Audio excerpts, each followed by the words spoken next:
Hello, everyone. Welcome. Thanks so much for being here. My name is Rachael Cassiday Watkins, and I am the Director of Programs and Donor Services with Truman Heartland Community Foundation. And I am here today to share a little bit with you about our Youth Advisory Council program.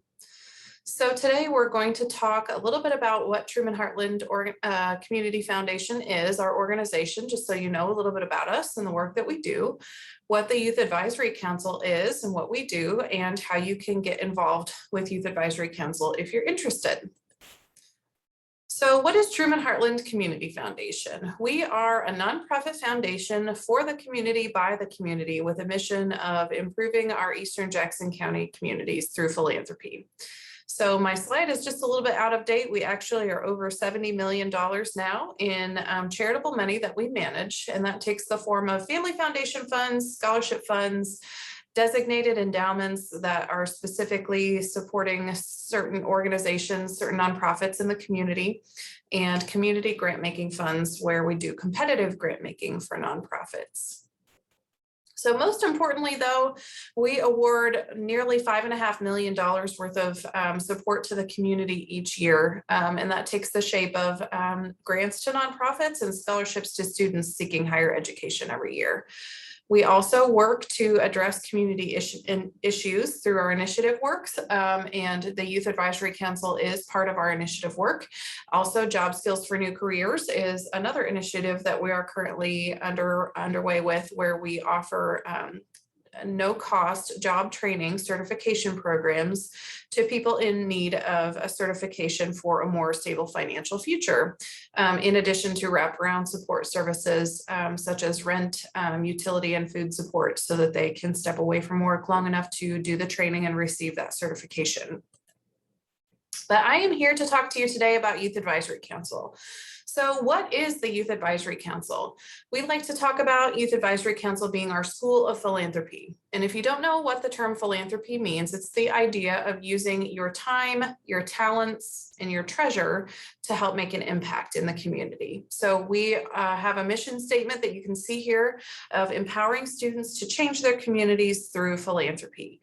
So how do we do that? How do we achieve our mission? We achieve our mission through grant making activities. We achieve our mission through fundraising activities, through community service activities, and by having fun together and building a community of like-minded students who want to learn how to give back to their communities. So our grant making activities, YAC students actually participate in the Community Foundation's competitive grant making process. So I mentioned that we have that process where nonprofits apply to us for grant funding on a competitive program basis. And Youth Advisory Council students take part in the review of those applications. This year, the council reviewed 20 different applications, the same applications that the adults on our grants committee, our board and advisory board members that serve on our grants committee, read. And the students actually also make site visits at those nonprofits. So they're responsible for making and taking an appointment with the leadership at that nonprofit that applied for funding to the foundation, finding out about their organization, seeing their site, learning more about what they do, and solidifying any questions that they may have about the grant application that they submitted to the foundation, and then coming back and reporting their findings to the grants committee. And the grants committee actually takes the findings of the Youth Advisory Council very seriously. There have been a number of times when they were feeling like an application should be funded, only to hear that the students' experience at the site visit was not good, that they didn't seem to take the process of the site visit with the students very seriously. They didn't have the people who could answer the questions available, that kind of thing. So they really do take the feedback seriously from the Youth Advisory Council and help the council helps make the decisions about what grants get funded by the grants committee.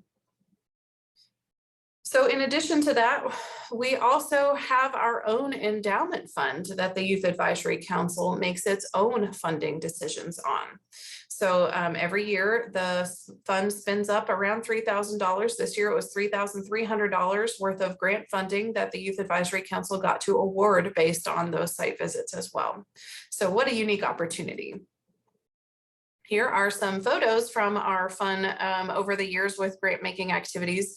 In the top left-hand corner, you can see we made a visit to a nonprofit early childhood education center at one point, got to hang out with the kiddos. Top right-hand corner, you can see the Youth Advisory Council students sitting at the table with the adults at the grant committee meeting, and one student's actually making a presentation. Then in the bottom left-hand corner, you can see the students actually presenting to each other at a YAC meeting to determine which grants we would like to fund with our YAC Fund. And then in the bottom center, in the bottom right, you can see Youth Advisory Council students are actually integrally involved in our grants luncheon as well, with one of the students actually presenting from the podium some awards, announcing some grant awards. So we celebrate our grants, competitive grants every year with a luncheon in November, and the Youth Advisory Council students participate in that. So in addition to our grant making activities, we also do fundraising activities, and that's a big part of what philanthropy is, obviously, is raising funds for a good cause. And every year we raise funds to help beef up our endowment fund so that we can make more grants to nonprofits doing great work in the community in the future. So that has looked a couple of different ways over the years. Most recently in 2019, and for several years before that, we held a strike in the night where we rented out Lunar Bowl in Blue Springs. So teams could go bowling, we had karaoke, we had an airbrush tattoo artist, we had trivia. So it was just a really fun time, but we did do it for several years in a row, and the students wanted to make a change. So in 2020, right before the pandemic hit in January, we held Friesen for a Reason. You can see we rented out the ice skating rink at Lee McKeegan Park in Lee Summit and had fun on the ice together. You can see we played some bocce ball. Had a good time, but ultimately the students decided that it was a little bit too freezing for a good reason on the ice in January, and decided to change it up again. And in 2021, we held our first drive-in movie fundraiser event. We were at William Chrisman High School in Independence, and we showed Shrek, and it was a really great way to come back together in a safe way. With the pandemic, we were outside and able to be distanced and safe and still be together celebrating and raising funds for a good cause for the YAC endowment. So additionally, we do community service activities, and every year we have one big major community service project that we do as a full council called Fill Those Trucks, where we partner with the Hy-Vee stores around the area. We partner with 4 different Hy-Vee stores to do a food drive in the spring. And we take volunteers from our board and advisory board to meet up with YAC students at the Hy-Vee stores and take shifts asking people as they head into the store on a Saturday if they'd be willing to purchase some food items to help benefit the social service agencies that serve the community, including Community Services League, Lee Summit Social Services, and Raytown Emergency Assistance Program. So every year is a wildly successful event. The community is so supportive, and you can see some photos here of the many box trucks full of food that we have helped raise to help serve the food insecure in our neighborhoods. So it's a really good time. Additionally, we do also do smaller service activities throughout the year. A couple of examples for you. A few months ago, we went and did a food distribution at Community Services League. With the pandemic, they have shifted all of their food distribution to drive-through service. And so we went and packed boxes full of food and actually got to deliver them into the cars of the folks that we were serving that day and wish them well along their way. And then just the other day, a couple weekends ago, we went and built some bunk beds with a cool organization called Sleep in Heavenly Peace. Youth Advisory Council gave a grant to them right before the pandemic hit, and it's taken this long to get out there and actually do our volunteering with the pandemic, but we did. We went, and the funding that we gave to them was utilized to help us build 40 bunk beds for them. And what they do with those bunk beds is they take referrals from social service agencies, from Children's Mercy Hospital, from Hope House, which is the domestic violence shelter, about kiddos who don't have beds to sleep in. So kiddos anywhere from age 2 on up to 18 can receive a free bunk bed with a referral. And so the organization Sleep in Heavenly Peace takes donation dollars and volunteer hours and builds bunk beds for those kiddos who do not have a bed to sleep in.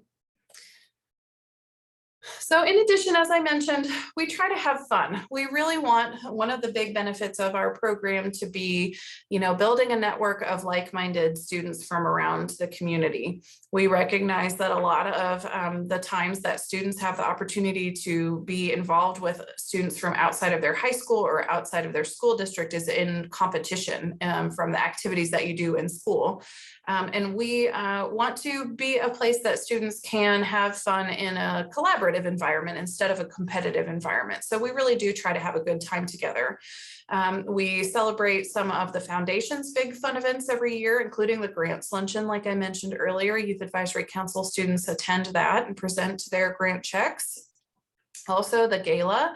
Our gala at the foundation happens in the fall every year at the Sheraton Crown Center downtown in Kansas City, and it's a black tie event, usually 600 to 700 people there. And it's a beautiful dinner and a wonderful program honoring the citizens of the year chosen by the mayors of all of our Eastern Jackson County communities and the folks who are out there doing the philanthropic work, making their communities a better place. Then we also do get to attend behind the scenes events as well. The foundation partners with nonprofits sometimes to invite our donors at the foundation to visit a nonprofit and learn more about the work that they do. And our Youth Advisory Council students get invited to those events as well. Additionally, we have our own YAC Fun events that we do, including our holiday party, our year-end picnic, senior recognition banquets, and those community service opportunities that I shared with you just a moment ago about. So we do like to have fun together, and you can see some photos from the fun that we've had over the years, including the gala, dressed up in fancy dresses, ugly sweaters in the bottom right-hand corner from our holiday party one year, and outside at our picnic, our year-end picnic, where we grill hot dogs and hang out and have a picnic together. So we do try to have a lot of opportunities to get to know each other and hang out and have fun with other like-minded people who want to be good citizens. So the structure of the program looks like this. Team leaders from each school come together for a meeting on the first Thursdays of the month. Then they are responsible for holding a school team meeting, which can look a couple of different ways. It can be in person, maybe you get together at school, or you get together to go get ice cream together or something like that. Or it can be an online meeting or a text check-in, that kind of thing. It can look a bunch of different ways. But then our full group meeting is on the third Thursday of every month at 7 o'clock, and we're at Blue Springs Christian Church for the next few months. They are graciously allowing us to use a meeting room in their facility for no charge. So if you're interested in joining YAC, we do hope that you will be an active participant in the program. We recognize that you have lives outside of Youth Advisory Council, and if you have conflicts because you have other activities going on, we certainly understand that. Just want to hear from you whether you'll be able to attend meetings or not. And when you are available, that you do make an effort to come and attend and participate both in the large group meetings and the school team meetings. But also in some of those bigger annual events, like I mentioned earlier, including Fill Those Trucks and the fundraiser and any of the other volunteer activities that you decide that you would like to participate in. We just hope that you show up if you say you're going to, so that if we've committed that we're going to have a team of volunteers come, we actually show up with that team. So nothing overbearing, just wanting you to be actively participating where and when you can.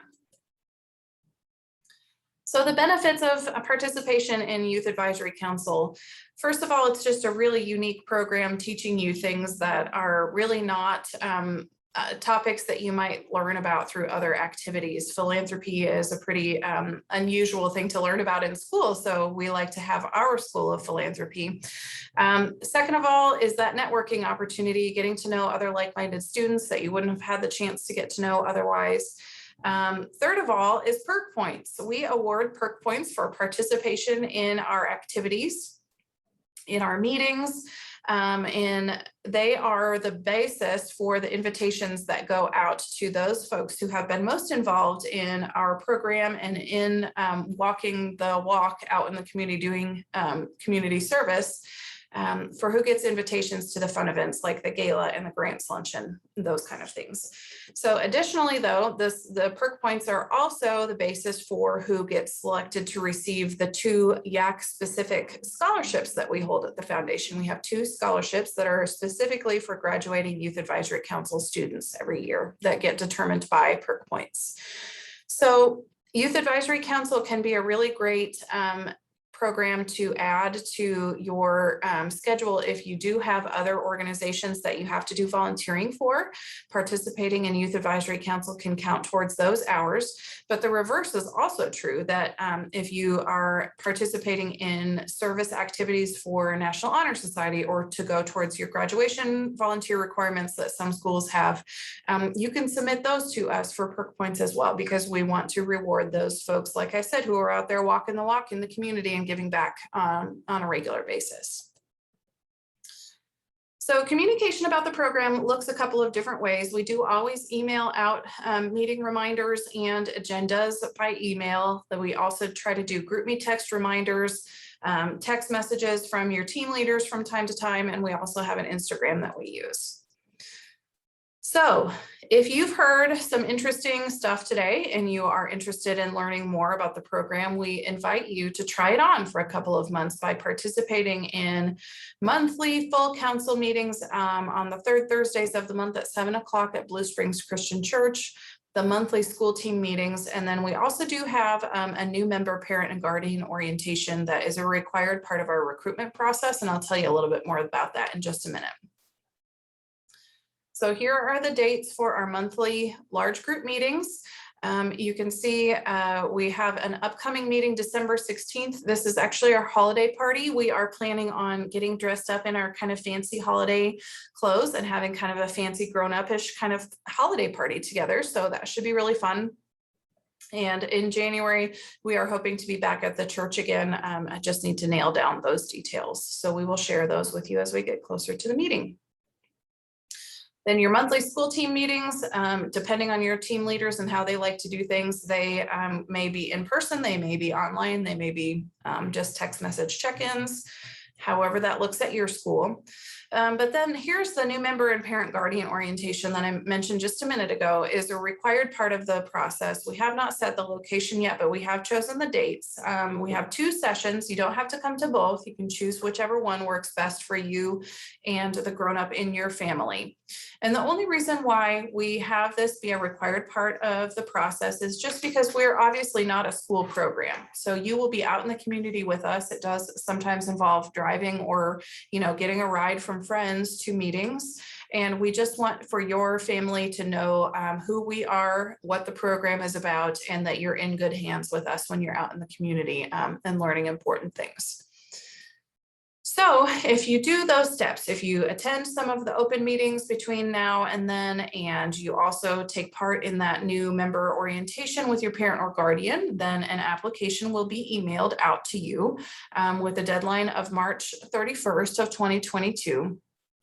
And anyone who does those steps and completes the application is welcome to join us. Again, we're not a competitive program, we are collaborative.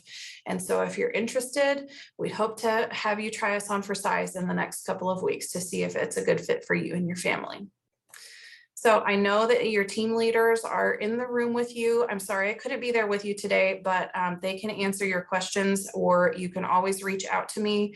Here's my contact information and Lynn's contact information. Lynn is our administrative assistant and helps me immensely with facilitating the Youth Advisory Council program. So feel free to reach out to us or ask your team leaders if you have any questions. Thanks so much for your time. Take care.